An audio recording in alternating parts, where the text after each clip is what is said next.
ചിലപ്പോൾ നിങ്ങൾ ഉപേക്ഷിക്കാൻ വിസമ്മതിക്കുന്നത് നിങ്ങളുടെ സമാധാനത്തെ തടയുന്നതും നിങ്ങളുടെ ലക്ഷ്യത്തെ വൈകിപ്പിക്കുന്നതും നിങ്ങളുടെ വിധിയെ നിശബ്ദമായി അട്ടിമറിക്കുന്നതുമായ കാര്യമാണെന്ന് നിങ്ങൾക്കറിയാമോ? ഈ വീഡിയോയിൽ ദൈവം നിങ്ങളുടെ ജീവിതത്തിൽ നിന്ന് ഒരാളെ നീക്കം ചെയ്യാൻ ശ്രമിക്കുന്ന 7 നിഷേധിക്കാനാവാത്ത അടയാളങ്ങൾ ഞങ്ങൾ കണ്ടെത്തും. ദൈവം വിടുക എന്ന് പറയുമ്പോൾ പിടിച്ചു നിൽക്കുന്നത് നിങ്ങളുടെ വിധിയെ അഥവാ ഭാവിയെ വൈകിപ്പിക്കുന്നത് എന്തുകൊണ്ടാണെന്ന് മനസ്സിലാക്കും. ചിലപ്പോൾ ദൈവം നിങ്ങളെ കൂട്ടിച്ചേർക്കലിലൂടെ വിടുവിക്കുന്നില്ല, മറിച്ച് കുറയ്ക്കലിലൂടെയാണ് വിടുവിക്കുന്നത്. നിങ്ങളുമായി ആരംഭിച്ച ഓരോ വ്യക്തിയും നിങ്ങളുമായി അവസാനിപ്പിക്കാൻ ഉദ്ദേശിച്ചുള്ളതല്ല. ഉൽപ്പത്തി 13 ബൈബിൾ പറയുന്നത് അബ്രഹാമും ലോത്തിന്റെ ഇടയന്മാരും വഴക്കുണ്ടാക്കാൻ തുടങ്ങിയെന്നാണ്. ജ്ഞാനം നിറഞ്ഞ അബ്രഹാം ലോത്തിന് ആദ്യം തിരഞ്ഞെടുക്കാൻ അവസരം നൽകി. ലോത്ത് കൂടുതൽ പച്ചയായി കാണപ്പെടുന്ന ദേശം തിരഞ്ഞെടുത്തു. എന്നാൽ ദൈവത്തിന്റെ മഹത്തായ വാഗ്ദാനത്തിലേക്ക് കടന്നു വന്നത് അബ്രഹാം ആയിരുന്നു. ആ വേർപിരിയൽ നിരസിക്കലായിരുന്നില്ല, അത് വഴിതിരിച്ചുവിടലായിരുന്നു. ചില ആളുകൾ ശത്രുക്കളല്ല, അവരെ നിങ്ങളുടെ അടുത്ത സീസണിലേക്ക് നിയോഗിക്കുന്നില്ല. ദൈവം ദൂരം സൃഷ്ടിക്കുകയോ വാതിലുകൾ അടയ്ക്കുകയോ അസ്വസ്ഥത ഉളവാക്കുകയോ ചെയ്യുന്നുണ്ടെങ്കിൽ അത് അവൻ്റെ കൈ നിങ്ങളുടെ ജീവിതത്തെ ഷെയ്പ്പ് ചെയ്യുന്നതാകാം. ഒന്നാമത്തെ അടയാളം സമാധാനം പൂർണ്ണമായും നഷ്ടപ്പെടൽ. കൊലോസ്യർ 3:15 ദൈവവചനം നമ്മളോട് പറയുന്നു, ക്രിസ്തുവിൻ്റെ സമാധാനം നിങ്ങളുടെ ഹൃദയങ്ങളിൽ വാഴട്ടെ. സമാധാനം എന്നത് വെറുമൊരു സൗമ്യമായ നിർദ്ദേശമല്ല, അത് നിങ്ങളുടെ ആത്മാവിൻ്റെ അമ്പയറും നിങ്ങളുടെ തീരുമാനങ്ങളുടെ റഫറിയും നിങ്ങളുടെ ആത്മാവിൻ്റെ ദിശയുമാണ്. ആരുടെയെങ്കിലും സാന്നിധ്യം നിങ്ങളുടെ സമാധാനത്തെ തകർക്കുമ്പോൾ, അവരുടെ ചുറ്റുപാടിൽ നിങ്ങൾക്ക് ക്ഷീണമോ അസ്വസ്ഥതയോ നിരന്തരം ഉത്കണ്ഠയോ തോന്നുമ്പോൾ, അത് വെറുമൊരു വൈകാരിക പ്രതികരണമല്ല, അത് ഒരു ദിവ്യ സൂചനയാണ്. ദൈവം സമാധാനത്തിലൂടെ മന്ത്രിക്കുന്നു. അവൻ ആ സമാധാനം പിൻവലിക്കുമ്പോൾ അവൻ്റെ ആത്മാവ് ഒരു ചുവന്ന പതാക ഉയർത്തുന്നു. നിങ്ങളായിരിക്കണമെന്ന് ഞാൻ ആഗ്രഹിക്കുന്ന സ്ഥലമല്ല ഇത് എന്ന് അവൻ പറയുന്നു. ഒരു ഗ്ലാസ്സിലെ നിശ്ചലമായ വെള്ളമായി സമാധാനത്തെ സങ്കല്പിക്കൂ. ആരുടെയെങ്കിലും സാന്നിധ്യം അതിനെ എല്ലായ്പ്പോഴും പ്രക്ഷുബ്ധമാക്കുന്നുവെങ്കിൽ നിങ്ങൾ സ്വയം ചോദിക്കണം, ഈ ബന്ധം ദൈവഹിതവുമായി പൊരുത്തപ്പെടുന്നുണ്ടോ? ദൈവത്തിൻ്റെ അംഗീകാരത്തിൻ്റെ ഒപ്പാണ് സമാധാനം. നിങ്ങളുടെ ഹൃദയം അസ്വസ്ഥമാണെങ്കിൽ, നിങ്ങളുടെ ഉറക്കം അസ്വസ്ഥമാണെങ്കിൽ, അവ നിങ്ങളുടെ ഇടത്തിലേക്ക് പ്രവേശിക്കുമ്പോഴെല്ലാം നിങ്ങളുടെ ആത്മാവ് ഭാരമുള്ളതാണെങ്കിൽ, നിങ്ങൾക്കിതുവരെ കാണാൻ കഴിയാത്ത ഒരു ഭാവിയിൽ നിന്ന് ദൈവം നിങ്ങളെ സംരക്ഷിക്കുന്നുണ്ടാകാം. നിങ്ങളുടെ സമാധാനം ഒരാളുടെ സാന്നിധ്യത്തിൽ വന്യമായി കറങ്ങുമ്പോൾ, അത് നിങ്ങളുടെ ഡെസ്റ്റിനിയിൽ ഇടപെടൽ കാണിക്കുന്നതിനുള്ള ദൈവത്തിൻ്റെ മാർഗമാണ്. യഥാർത്ഥ സമാധാനം സംഘർഷത്തിൻ്റെ അഭാവമല്ല, മറിച്ച് ക്രിസ്തുവിൻ്റെ സാന്നിധ്യമാണ്. ആരെങ്കിലും നിങ്ങളുടെ ആത്മാവിൽ നിന്ന് ക്രിസ്തുവിൻ്റെ ശാന്തതയുടെ സാന്നിധ്യം നീക്കം ചെയ്താൽ, കർത്താവ് നിങ്ങളെ വഴിതിരിച്ചു വിടുകയാണെന്ന് നിങ്ങൾ അപ്പോൾ തന്നെ തിരിച്ചറിയണം. നിങ്ങളുടെ സമാധാനം സംരക്ഷിക്കുക, കാരണം അതൊരു വികാരത്തേക്കാൾ കൂടുതലാണ്. അത് ദൈവത്തിൻ്റെ കാവൽക്കാരനാണ്. ഒരാളെ നഷ്ടപ്പെടുന്നത് നിങ്ങളുടെ കഥയുടെ അവസാനമല്ല, അത് ദൈവത്തിൻ്റെ ദിവ്യ വഴിതിരിച്ചുവിടലിൻ്റെ തുടക്കമാണ്. അവരെ മോചിപ്പിക്കുകയും ബലത്തിൽ ദൈവത്തിൽ വിശ്വസിക്കുകയും ചെയ്യുക. രണ്ടാമത്തെ അടയാളം അവരുടെ സാന്നിധ്യം നിങ്ങളെ ലക്ഷ്യത്തിൽ നിന്ന് അകറ്റുമ്പോഴാണ്. ന്യായാധിപന്മാർ 16:19-20 വാക്യങ്ങളിൽ സാംസണിൻ്റെ ദാരുണമായ ചിത്രം വരയ്ക്കുന്നു. ജനനം മുതൽ അമാനുഷിക ശക്തിയാൽ അഭിഷേകം ചെയ്യപ്പെട്ടൊരു മനുഷ്യനായിരുന്നു. എന്നാൽ ദലീലയുടെ സ്വാധീനത്താൽ ശ്രദ്ധ തിരിക്കപ്പെടുകയും നശിപ്പിക്കപ്പെടുകയും ചെയ്തു. ഒരു രാത്രി കൊണ്ട് സാംസൺ തൻ്റെ ശക്തി നഷ്ടപ്പെട്ടുവെന്ന് ബൈബിൾ പറയുന്നില്ല എന്നത് ശ്രദ്ധിക്കണം. കർത്താവ് തന്നെ ഉപേക്ഷിച്ചുവെന്ന് അവൻ തിരിച്ചറിഞ്ഞില്ല എന്നതിൽ പറയുന്നു. നിങ്ങളെ ലക്ഷ്യത്തിൽ നിന്ന് അകറ്റുന്ന ബന്ധങ്ങളുടെ അപകടം അതാണ്. അവ എല്ലായ്പ്പോഴും നാടകീയമല്ല, അവ പലപ്പോഴും സൂക്ഷ്മമാണ്. ഒരു രാത്രി കൊണ്ട് അവർ നിങ്ങളെ പള്ളിയിൽ നിന്ന് പുറത്താക്കില്ല. ഒരു ദിവസം ശിംശോനെ പോലെ നിങ്ങൾ ഉണർന്ന് നിങ്ങൾ ബന്ധിതനാണെന്ന് തിരിച്ചറിയുന്നതുവരെ അവർ നിങ്ങളെ വിട്ടുവീഴ്ചയിലേക്കും ശ്രദ്ധ തിരിക്കലിലേക്കും കാലതാമസം വരുത്തുന്നതിലേക്കും അനുസരണത്തിലേക്കും വശീകരിക്കുന്നു. വിധി അഥവാ ഡെസ്റ്റിനി ഒരു ജ്വാല പോലെ ദുർബലമാണ്. ചിലർ ഓക്സിജനാണ്. അവർ നിങ്ങളുടെ അഭിനിവേശം ജ്വലിപ്പിക്കുന്നു, നിങ്ങളുടെ സ്വപ്നങ്ങളെ പ്രോത്സാഹിപ്പിക്കും, നിങ്ങളുടെ വിശ്വാസത്തെ ഉണർത്തുന്നു. മറ്റുള്ളവരോ വെള്ളമാണ്. അവർ നിങ്ങളുടെ തീക്ഷ്ണതയെ കെടുത്തിക്കളയും, നിങ്ങളുടെ തീയെ കെടുത്തുന്നു, നിങ്ങളുടെ കഴിവിനെ ശ്വാസം മുട്ടിക്കുന്നു. ദൈവം നമുക്ക് മുന്നറിയിപ്പ് നൽകുന്നു, അവിശ്വാസികളുമായി അസമമായി കൂട്ടിയിടപെടരുത്. 2 കൊരിന്ത്യർ 6:14. നുഖമെന്നാൽ വിന്യാസമെന്നാണ്. നിങ്ങൾ ദൈവത്തിൽ നിന്ന് അകന്നു പോകുന്ന ഒരാളുമായി നുഖത്തിൽ കുടുങ്ങിയിട്ടുണ്ടെങ്കിൽ ആ തെറ്റായ വിന്യാസത്തിൻ്റെ ഭാരം നിങ്ങളെ വഴിതെറ്റിക്കും. ഉദ്ദേശത്തിന് സംരക്ഷണം ആവശ്യമാണ്. പ്രാർത്ഥനയിൽ നിന്നും ആരാധനയിൽ നിന്നും സത്യസന്ധതയിൽ നിന്നും നിങ്ങളുടെ വിളിയുടെ പിന്തുടരലിൽ നിന്നും നിങ്ങളെ നിരന്തരം വ്യതിചലിപ്പിക്കുന്ന ഏതൊരാളും ദൈവത്തിൽ നിന്നുള്ളതല്ല. നിങ്ങളുടെ ലക്ഷ്യത്തെ ഒരു പൂന്തോട്ടമായി കരുതൂ. നിങ്ങൾ നടുന്ന ഓരോ വിത്തും നിങ്ങളുടെ പ്രാർത്ഥനകളും നിങ്ങളുടെ സ്വപ്നങ്ങളും നിങ്ങളുടെ നിയമനങ്ങളും അതിനെ ചുറ്റിപ്പറ്റിയുള്ളവയ്ക്ക് ഇരയാകും. ചില ആളുകൾ ദൈവം നിങ്ങളിൽ സ്ഥാപിച്ചിരിക്കുന്നതിനെ പോഷിപ്പിക്കുന്ന സൂര്യപ്രകാശമാണ്. മറ്റു ചിലരോ നിങ്ങളുടെ പുരോഗതിയിൽ നിന്ന് ജീവിതത്തെ ശ്വാസം മുട്ടിക്കുന്ന കളകളാണ്. ശത്രു തന്ത്രശാലിയാണ്. അവന് നിങ്ങളെ നശിപ്പിക്കാൻ കഴിയുന്നില്ലെങ്കിൽ അവൻ നിങ്ങളെ വ്യതിചലിപ്പിക്കും. അവൻ തിന്മയായി തോന്നാത്ത എന്നാൽ തെറ്റായി ക്രമീകരിച്ചിരിക്കുന്ന ബന്ധങ്ങളെ നിങ്ങളുടെ മേൽ അയക്കും. ഇതോർക്കുക, വ്യതിചലനം പലപ്പോഴും നാശത്തേക്കാൾ അപകടകരമാണ്. കാരണം നാശം നിങ്ങൾ വേഗത്തിൽ തിരിച്ചറിയുന്നു, എന്നാൽ വ്യതിചലനമോ നിങ്ങളുടെ വർഷങ്ങളെ നിശബ്ദമായി പാഴാക്കി കളയുന്നു. നിങ്ങളുടെ ഭാവി സംരക്ഷിക്കാൻ ദൈവം ഒരാളെ നീക്കം ചെയ്യുമ്പോൾ അതൊരു കാലത്തേക്ക് വേദനിപ്പിച്ചേക്കാം, പക്ഷേ രോഗശാന്തി അത് ആവശ്യമാണെന്ന് വെളിപ്പെടുത്തും. മൂന്നാമത്തെ അടയാളം, നിങ്ങളുടെ പുരോഗതിയിൽ അവർ അസൂയപ്പെടുമ്പോൾ. ദാവീദിന്റെ വിജയങ്ങൾ ജനങ്ങൾ ആഘോഷിക്കാൻ തുടങ്ങിയപ്പോൾ ശൗൽ ദാവീദിനെ സംശയത്തോടെയും കോപത്തോടെയും നോക്കിയതിനെക്കുറിച്ച് 1 ശമൂവേൽ 18:8-9 വാക്യങ്ങളിൽ ബൈബിൾ ഒരു ഉജ്ജ്വല ചിത്രം വരച്ചു കാട്ടുന്നു. ശൗൽ തൻ്റെ 1000-ങ്ങളെയും ദാവീദ് തൻ്റെ 10,000-ങ്ങളെയും കൊന്നു എന്നവർ പാടി. ദാവീദിന്റെ വിജയത്തിൽ സന്തോഷിക്കുന്നതിന് പകരം ശൗലിന്റെ ഹൃദയം അസൂയയാൽ ഇരുണ്ടുപോയി. അത് നമ്മളോട് എന്താണ് പറയുന്നത്? അസൂയ എന്നത് നിങ്ങൾ ചെയ്ത തെറ്റിനെക്കുറിച്ചല്ലെന്ന് ഇത് വെളിപ്പെടുത്തുന്നു. ദൈവം നിങ്ങളുടെ മേൽ വെച്ചിരിക്കുന്ന വെളിച്ചം കൈകാര്യം ചെയ്യാൻ കഴിയാത്ത മറ്റൊരാളുടെ ഹൃദയത്തിലെ അരക്ഷിതാവസ്ഥയെക്കുറിച്ചാണ് അത് പറയുന്നത്.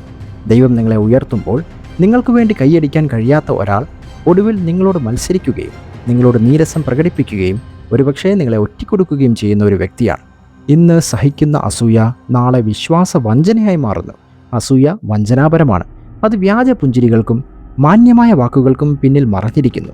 പക്ഷേ അതിൻ്റെ വിഷം എല്ലായ്പ്പോഴും സൂക്ഷ്മമായ വഴികളിൽ പ്രത്യക്ഷപ്പെടുന്നു. നിങ്ങളുടെ നേട്ടങ്ങളെ തള്ളിക്കളയുന്നു, നിങ്ങളുടെ ശ്രമങ്ങളെ നിസ്സാരീകരിക്കുന്നു, അല്ലെങ്കിൽ നിങ്ങളുടെ മേൽ പ്രകാശം പ്രകാശിക്കുമ്പോഴെല്ലാം വിഷയം മാറ്റുന്നു. ശുദ്ധവും വൃത്തിയുള്ളതുമായി കാണപ്പെടുന്ന ഒരു ഗ്ലാസ്സിൽ നിന്ന് ഒരു മേശയിലിരുന്ന് കുടിക്കുന്നത് സങ്കല്പിക്കുക. പക്ഷേ അതിനുള്ളിൽ വിഷം കലർന്ന ദ്രാവകമുണ്ട്. അസൂയ അങ്ങനെയാണ് പ്രവർത്തിക്കുന്നത്. സൗഹൃദത്തിൽ പൊതിഞ്ഞ, പക്ഷേ നിങ്ങളുടെ ഭാവിക്ക് അത് മാരകമാണ്. സദൃശവാക്യങ്ങൾ 14:30 പ്രഖ്യാപിക്കുന്നു, അസൂയ അസ്ഥികളെ ക്ഷയിപ്പിക്കുന്നു, അത് വിശ്വാസത്തെ നശിപ്പിക്കുന്നു, സ്നേഹത്തെ ഇല്ലാതാക്കുന്നു, വഞ്ചന വളർത്തുന്നു. നിങ്ങളുടെ ചുറ്റുപാടിലുള്ള എല്ലാവർക്കും ദൈവം നിങ്ങളുടെ ഭാവിയിൽ നെയ്തെടുക്കുന്ന നിറങ്ങൾ കൈകാര്യം ചെയ്യാനുള്ള കഴിവില്ല. ചിലപ്പോൾ ദൈവം നിങ്ങളെ കൂടുതൽ അനുഗ്രഹിക്കും തോറും നിങ്ങളുടെ ചുറ്റുമുള്ളവരുടെ യഥാർത്ഥ ഹൃദയങ്ങളെ അവൻ കൂടുതൽ തുറന്നു കാട്ടുന്നു. നിങ്ങളുടെ വളർച്ചയെ വെറുക്കുന്നവരുടെ അരക്ഷിതാവസ്ഥയെ ആശ്വസിപ്പിക്കാൻ നിങ്ങളുടെ വിജയം ചുരുക്കുക എന്ന തെറ്റ് നിങ്ങൾ വരുത്തരുത്. ദൈവം നിങ്ങളുടെ ജീവിതത്തിൽ ചെയ്തതിന് ക്ഷമാപണം നടത്തുന്നതും നിർത്തുക. രഹസ്യമായി നിങ്ങളോട് നീരസപ്പെടുന്ന ആളുകളുമായി പൊരുത്തപ്പെടാൻ നിങ്ങളുടെ വിജയത്തെ കുറച്ചു കാണുന്നതും നിങ്ങൾ നിർത്തുക. നിങ്ങളുടെ വെളിച്ചം മങ്ങിക്കാൻ നിങ്ങളെ വിളിച്ചിട്ടില്ല, അത് പ്രകാശിപ്പിക്കാനാണ് നിങ്ങളെ വിളിച്ചിരിക്കുന്നത്. ആരെങ്കിലും നിങ്ങളുടെ വളർച്ചയിൽ സന്തോഷിക്കുന്നതിന് പകരം അസൂയ കാണിക്കുന്നുവെങ്കിൽ അവരെ വിട്ടയക്കാനുള്ള സമയമാണിതെന്ന് ദൈവം നിങ്ങൾക്ക് കാണിച്ചു തരുന്നുണ്ടാകാം. നാലാമത്തെ അടയാളം, നിരന്തരമായ കലഹവും സംഘർഷവും. ആമോസ് 3:3 രണ്ടുപേർക്കും യോജിച്ചില്ലെങ്കിൽ ഒരുമിച്ച് നടക്കാൻ കഴിയുമോ എന്ന ചോദ്യം ചോദിക്കുന്നു. എല്ലാ ബന്ധങ്ങളിലും അഭിപ്രായ വ്യത്യാസങ്ങളും പിരിമുറുക്കവുമുണ്ട്. എന്നാൽ കലഹം ബന്ധത്തിൻ്റെ അടിത്തറയാകുമ്പോൾ, സംഘർഷം ഇനി ഇടയ്ക്കിടെയല്ല മറിച്ച് തുടർച്ചയായിരിക്കുമ്പോൾ അത് ഇനിയൊരു ബന്ധമല്ല, അതൊരു യുദ്ധക്കളമാണ്. ഓരോ സംഭാഷണവും ഒരു തർക്കത്തിൽ അവസാനിക്കുകയാണെങ്കിൽ, ഐക്യത്തിനായുള്ള ഓരോ ശ്രമവും യുദ്ധമായി മാറുകയാണെങ്കിൽ അത് വിന്യാസമല്ല, അത് ദൈവത്തിൽ നിന്നുള്ള ഒരു മുന്നറിയിപ്പാണ്. കലഹം മണൽ പോലെയാണ്. നിങ്ങൾ അതിൽ കൂടുതൽ പോരാടും തോറും നിങ്ങൾ കൂടുതൽ ആഴത്തിൽ മുങ്ങിപ്പോകും. നിരന്തരമായ സംഘർഷം നിങ്ങളുടെ ഊർജ്ജം കെടുത്തിക്കളയുകയും നിങ്ങളുടെ കാഴ്ചയെ മറയ്ക്കുകയും ഭാവിയിൽ നിന്ന് നിങ്ങളെ വ്യതിചലിപ്പിക്കുകയും ചെയ്യുന്നു. ബൈബിളിൽ അബ്രഹാമും ലോത്തും അവരുടെ ഇടയന്മാർ നിരന്തരം വഴക്കിട്ടിരുന്നതിനാൽ വേർപിരിയേണ്ടി വന്നു എന്ന് ശ്രദ്ധിക്കുക. ഉൽപ്പത്തി 13:8-9 അബ്രഹാം പറഞ്ഞു, എനിക്കും നിനക്കുമിടയിൽ ഒരു കലഹവും ഉണ്ടാകാതിരിക്കട്ടെ. മറ്റൊരു വിധത്തിൽ പറഞ്ഞാൽ, ദൈവം തനിക്ക് നൽകിയ വാഗ്ദാനം നിരന്തരമായ വഴക്കുകളുടെ അന്തരീക്ഷത്തിൽ തഴച്ചു വളരാൻ കഴിയില്ലെന്ന് അബ്രഹാം തിരിച്ചറിഞ്ഞു. ചിലപ്പോൾ വേർപിരിയൽ വെറുപ്പിനെക്കുറിച്ചല്ല, അത് നിങ്ങളുടെ വിധി അഥവാ ഭാവി സംരക്ഷിക്കുന്നതിനെക്കുറിച്ചാണ്. കലഹം വാഴാൻ അനുവദിക്കുന്ന സ്ഥലത്ത് ദൈവത്തിന് സമാധാനം നൽകാൻ കഴിയില്ല. കലഹം ചെലവേറിയതാണ്. അത് നിങ്ങളുടെ ഉറക്കം കവർന്നെടുക്കുകയും നിങ്ങളുടെ സന്തോഷം കവർന്നെടുക്കുകയും നിങ്ങളുടെ പുരോഗതിയെ മന്ദഗതിയിലാക്കുകയും ചെയ്യും. ശത്രു നിങ്ങളുടെ പുരോഗതി തടയാൻ ആഗ്രഹിക്കുമ്പോൾ അവൻ എല്ലായ്പ്പോഴും ഒരു ബാഹ്യ യുദ്ധം അയക്കുന്നില്ല. ചിലപ്പോൾ അവൻ നിങ്ങളുടെ ഏറ്റവും അടുത്ത ബന്ധങ്ങളിൽ ആന്തരിക സംഘർഷം വളർത്തുന്നു. ദൈവത്തിൻ്റെ ബന്ധങ്ങൾ ശക്തി കൂട്ടുന്നു, ശത്രുവിൻ്റെ ബന്ധങ്ങളോ അതിനെ ചോർത്തുന്നു. നിങ്ങൾ നിരന്തരം പോരാടുകയോ വിശദീകരിക്കുകയോ പ്രതിരോധിക്കുകയോ സ്വയം തെളിയിക്കുകയോ ചെയ്യുന്നതായി നിങ്ങൾക്ക് തോന്നുന്നുവെങ്കിൽ അത് സ്നേഹമല്ല, അതാണ് ബന്ധനം. ദൈവം അയച്ച യഥാർത്ഥ ബന്ധങ്ങളിൽ അഭിപ്രായ വ്യത്യാസങ്ങൾ ഉണ്ടാകും, പക്ഷേ അവ സമാധാനം, മനസ്സിലാക്കൽ, പരിഹാരം എന്നിവയാൽ അടയാളപ്പെടുത്തിയിരിക്കുന്നു. അഞ്ചാമത്തെ അടയാളം, അവരുടെ വാക്കുകൾ സുഖപ്പെടുത്തുന്നതിന് പകരം നിരന്തരം മുറിവേൽപ്പിക്കുന്നു. സദൃശവാക്യങ്ങൾ 18:21 നമ്മെ ഓർമ്മിപ്പിക്കുന്നത് നാവിന് ജീവിതത്തിൻ്റെയും മരണത്തിൻ്റെയും ശക്തിയുണ്ട് എന്നാണ്. വാക്കുകൾക്ക് ഭാരം കുറഞ്ഞതല്ല, അവ ആയുധങ്ങളാണ്. വാക്കുകൾക്ക് പാലങ്ങൾ പണിയാനോ അവയെ കത്തിച്ചു കളയാനോ പ്രത്യാശയുടെ വിത്തുകൾ നടാനോ നിരാശയുടെ കളകൾ വിതറാനോ നിങ്ങളെ വിധിയിലേക്ക് ഉയർത്താനോ പരാജയത്തിലേക്ക് നിങ്ങളെ ബന്ധിക്കാനോ കഴിയും. ആരുടെയെങ്കിലും വാക്കുകൾ നിങ്ങളെ നിരന്തരം താഴ്ത്തുകയോ നിങ്ങളുടെ സ്വപ്നങ്ങളെ ചെറുതാക്കുകയോ നിങ്ങളുടെ ആത്മാവിനെ തകർക്കുകയോ ചെയ്താൽ ദൈവം ഒരു മുന്നറിയിപ്പ് പതാക വീശുകയാണ്. വാക്കുകൾക്ക് പ്രവചന സ്വഭാവമുണ്ട്. നിങ്ങളുടെ മേൽ സംസാരിക്കുന്ന ഓരോ വാക്കും ഒന്നുകിൽ നിങ്ങളെ നിങ്ങളുടെ ഭാവിയിലേക്ക് ആകർഷിക്കുകയോ അല്ലെങ്കിൽ നിങ്ങളെ സംശയത്തിൻ്റെ ശവക്കുഴിയിലേക്ക് വലിച്ചിടുകയോ ചെയ്യുന്നു. ദൈവം നിയോഗിച്ച ഒരു വ്യക്തി നിങ്ങൾക്കത് കാണാൻ കഴിയാത്തപ്പോഴും നിങ്ങളുടെ ഉള്ളിലെ മഹത്വത്തെക്കുറിച്ച് സംസാരിക്കത്തുള്ളൂ. എന്നാൽ ദൈവം നീക്കം ചെയ്യാൻ ശ്രമിക്കുന്ന ഒരാളോ നിങ്ങളുടെ ആത്മവിശ്വാസത്തെ കൊല്ലാനും നിങ്ങളുടെ വ്യക്തിത്വത്തെ ചെറുതാക്കാനും നിങ്ങളുടെ സന്തോഷം ശ്വാസം മുട്ടിക്കാനും മാത്രമേ അവരുടെ നാവ് ഉപയോഗിക്കത്തുള്ളൂ. സങ്കീർത്തനം 55:21 അവൻ്റെ സംസാരം വെണ്ണ പോലെ മൃദുവായിരുന്നു, പക്ഷേ അവൻ്റെ ഹൃദയത്തിൽ യുദ്ധമുണ്ടായിരുന്നു. അവൻ്റെ വാക്കുകൾ എണ്ണയേക്കാൾ മൃദുവായിരുന്നു, പക്ഷേ അവ ഊരിയ വാളുകളായിരുന്നു എന്ന് പറഞ്ഞപ്പോൾ ദാവീദിന് വാക്കുകളുടെ കുത്ത് അറിയാമായിരുന്നു. മത്തായി 16:18 പത്രോസിൻ്റെ ജീവിതത്തിലേക്ക് യേശു എങ്ങനെ സംസാരിച്ചു എന്ന് ചിന്തിക്കുക. നീ പത്രോസാണ്, ഈ പാറമേൽ ഞാൻ എൻ്റെ സഭയെ പണിയും. പത്രോസ് അപ്പോഴും പിഴവുള്ളവനാണെങ്കിലും യേശു പത്രോസിൻ്റെ ഭാവിയെ തിരിച്ചറിഞ്ഞു.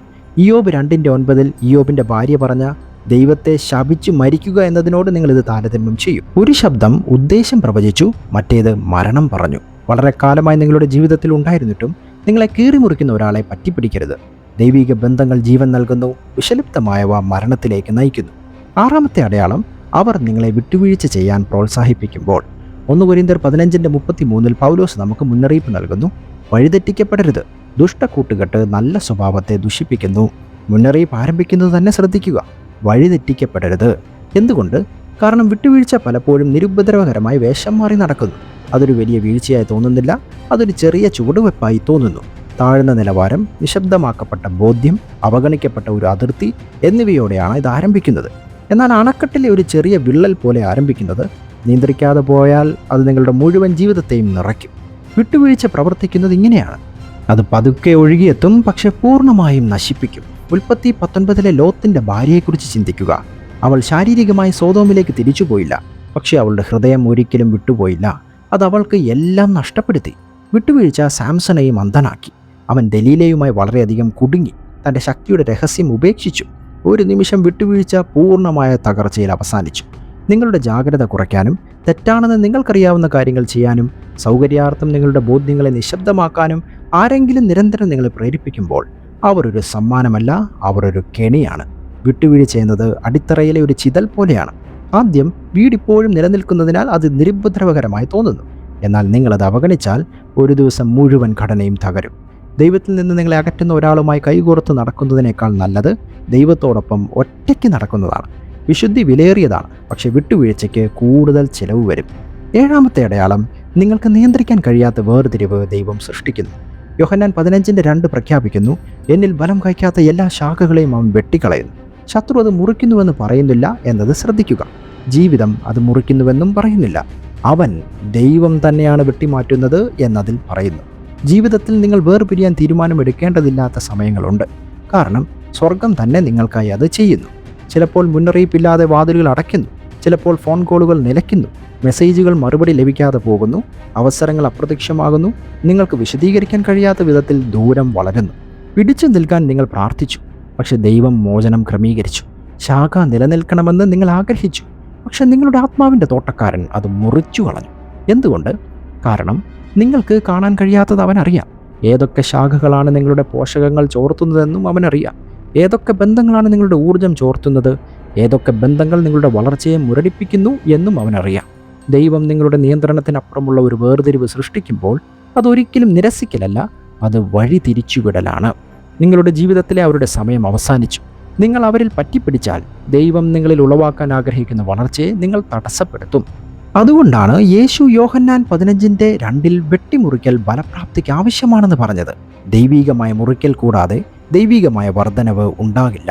അപ്പോസ്തല പ്രവർത്തികൾ 15:36, 37, 38 വാക്യങ്ങളിൽ പൗലോസിനെയും ബർന്നബാസിനെയും കുറിച്ച് ചിന്തിക്കുക. അവർ ഒരുമിച്ച് അഭിനിവേശത്തോടെയാണ് ശുശ്രൂഷ ആരംഭിച്ചത്. എന്നാൽ ബൈബിൾ പറയുന്നത് അവർക്ക് വളരെ കടുത്ത അഭിപ്രായ വ്യത്യാസമുണ്ടായതിനാൽ അവർ വേർപിരിഞ്ഞു എന്നാണ്. ഒറ്റ നോട്ടത്തിൽ അത് വേദനാജനകമായ ഒരു വേർപിരിയലായി തോന്നുന്നു. എന്നാൽ നിങ്ങൾ കഥ സൂക്ഷ്മമായി പഠിച്ചാൽ അവരുടെ പിളർപ്പ് യഥാർത്ഥത്തിൽ മിഷണറി ശ്രമത്തെ വർദ്ധിപ്പിച്ചതായി നിങ്ങൾക്ക് കാണാൻ കഴിയും. ഒരു ടീം യാത്ര ചെയ്യുന്നതിന് പകരം ഇപ്പോൾ 2 ടീമുകൾ സുവിശേഷം വഹിച്ചുകൊണ്ട് പുറപ്പെട്ടു. വിഭജനം പോലെ തോന്നിയത് യഥാർത്ഥത്തിൽ വേഷം മാറി ഗുണനമായിരുന്നു. ചിലപ്പോൾ നഷ്ടം പോലെ തോന്നുന്നത് നിങ്ങളുടെ സ്വാധീനം വർദ്ധിപ്പിക്കാനുള്ള സ്വർഗത്തിൻ്റെ ഒരു തന്ത്രമാണ്. ആളുകൾ അകന്നു പോകുന്ന, വാതിലുകൾ അടയുന്ന, ബന്ധങ്ങൾ മങ്ങുന്ന ഒരു കാലഘട്ടത്തിലാണെങ്കിൽ ദൈവം വെട്ടിമാറ്റുന്നതിനെ പിന്തുടരുന്നത് നിർത്തുക. സ്വർഗം അടച്ച വാതിലുകൾ വീണ്ടും തുറക്കാൻ ശ്രമിക്കുന്നത് നിങ്ങൾ നിർത്തുക. ദൈവം മരിച്ചതായി പ്രഖ്യാപിച്ച ബന്ധങ്ങളിലേക്ക് ഊർജ്ജം അയക്കുന്നത് നിങ്ങൾ നിർത്തുക. ദൈവം എടുക്കുമ്പോൾ അവൻ എല്ലായ്പ്പോഴും മികച്ചത് നൽകുന്നു. ദൈവം അടയ്ക്കുമ്പോൾ അവൻ എല്ലായ്പ്പോഴും കൂടുതൽ തുറക്കുന്നു. ദൈവം നീക്കം ചെയ്യുമ്പോൾ അവൻ എല്ലായ്പ്പോഴും ഉദ്ദേശത്തോടെ മാറ്റിസ്ഥാപിക്കുന്നു. നിങ്ങളുടെ ജീവിതത്തിലെ ശൂന്യമായ ഇടം ഉപേക്ഷിക്കലല്ല, അതൊരു ക്രമീകരണമാണ്. ഇന്ന് നിങ്ങൾ അനുഭവിക്കുന്ന നഷ്ടം നാളെ നിങ്ങൾ കൈവശം വെക്കുന്ന ബലത്തിനുള്ള മണ്ണാണ്. വിട്ടുകളയുന്നത് കുത്തേറ്റേക്കാം, പക്ഷേ ദൈവത്തിൻ്റെ കൈ ഉറച്ചതാണ്. റോമർ 8:28 നമുക്ക് വാഗ്ദത്തം ചെയ്യുന്നു, ദൈവത്തെ സ്നേഹിക്കുന്നവർക്ക് നിർണയപ്രകാരം വിളിക്കപ്പെട്ടവർക്ക് തന്നെ സകലവും നന്മയ്ക്കായി കൂടി വ്യാപരിക്കുന്നു. നഷ്ടം, വേർപിരിയൽ, നിശബ്ദത, കൊമ്പ് കോതൽ എല്ലാം നിങ്ങളുടെ വിധിക്കായി ഒരുമിച്ച് പ്രവർത്തിക്കുന്നു. വേർപിരിയലിനെ ഭയപ്പെടരുത്. ദൈവം ഇതിനകം വെട്ടിമാറ്റിയതിൽ പറ്റി നിൽക്കാൻ നിങ്ങൾ ഭയപ്പെടുക. അവൻ്റെ കയ്യിൽ വിശ്വസിക്കുക, അവൻ്റെ പദ്ധതിയിൽ വിശ്വസിക്കുക. കാരണം കൊമ്പ് കോതൽ വാഗ്ദാനത്തെ തെളിയിക്കുന്നു. പ്രിയപ്പെട്ടവരെ, നിങ്ങൾക്ക് ഈ വാക്ക് ലഭിക്കുകയാണെങ്കിൽ നിങ്ങളത് കമൻറ്റ് ബോക്സിൽ പ്രഖ്യാപിക്കണമെന്ന് ഞാൻ ആഗ്രഹിക്കുന്നു. കർത്താവെ, ഞാൻ നിന്റെ കൊമ്പ് വെട്ടിമാറ്റലിൽ വിശ്വസിക്കുന്നു എന്നിപ്പോൾ തന്നെ ടൈപ്പ് ചെയ്യുക. വിശ്വാസത്തിൻ്റെ ഒരു പ്രവൃത്തിയായി പറയുക. കാരണം ദൈവം നീക്കം ചെയ്യുമ്പോൾ അവൻ പെരുകാൻ ഒരുങ്ങുകയാണ്. അവൻ കൊമ്പ് കോതുമ്പോൾ അവൻ നിങ്ങൾക്ക് അഭിവൃദ്ധി പ്രാപിക്കാൻ ഒരുങ്ങുകയാണ്. കൊമ്പ് കോതലിൽ പോലും അവനെ വിശ്വസിക്കുക. കാരണം ദൈവം എടുക്കുന്നതിനെ അവൻ നിങ്ങളുടെ ജീവിതത്തിൽ കൊണ്ടുവരാൻ പോകുന്ന കാര്യങ്ങളുമായി താരതമ്യം ചെയ്യാൻ കഴിയില്ല. നിങ്ങൾ പോകുന്നതിന് മുമ്പ് ദൈവവചനം പ്രചരിപ്പിക്കാൻ സഹായിക്കുന്നതിന് ലൈക്ക് ചെയ്യാനും സബ്സ്ക്രൈബ് ചെയ്യാനും ഈ വീഡിയോ ഷെയർ ചെയ്യാനും ഒപ്പം ഈ ചാനലിൻ്റെ മെമ്പർ ആകുവാൻ ജോയിൻ ബട്ടൺ അമർത്തി സഹായിക്കുമല്ലോ. ദൈവം നിങ്ങളെ എല്ലാവരെയും അനുഗ്രഹിക്കട്ടെ.